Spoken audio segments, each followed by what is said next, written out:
Good evening, it's Don Airy here. Got a potpourri of Maine Wisdom for you tonight. I'll get started on it right away. When you're doing wisdom, you're supposed to stroke your beard like this. It makes you look more wise. I don't know why that is, but men always want to support their chins when they're having their portrait taken. You know, that makes it look more dignified, I suppose. I don't know why that is. Anyway, I won't do that tonight. Anyway, here we go. We'll get started. I believe that organized people are just too lazy to look for things. Most men have a hard time making up their minds. Take me, for instance. My favorite color is plaid.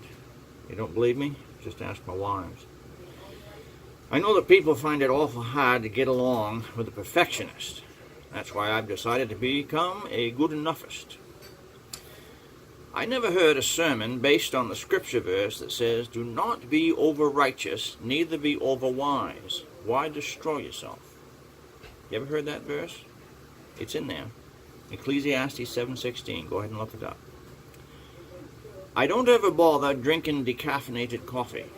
It's like getting a kiss on the forehead. There are people who like to be 10 minutes early to everything. Then there's people that like to be 10 minutes late to everything. They're always married to each other. A marriage counselor once told me, "Don, you can be right or you can be married." We were both right. Mark Twain said, "Whether you marry or not, you're going to be sorry." He was right too.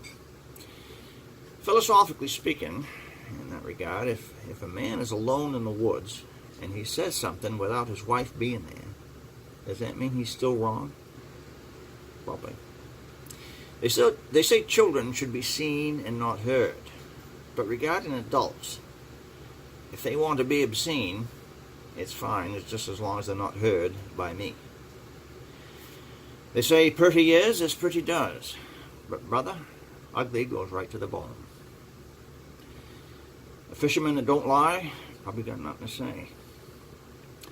I heard recently, on pretty good authority, that 50% of all goods and services are produced by a minority of people mathematically represented by the square root of the number of people in a given population. It's called the Pareto principle. Well, I say that you should view 87.43% of all statistics with deep suspicion.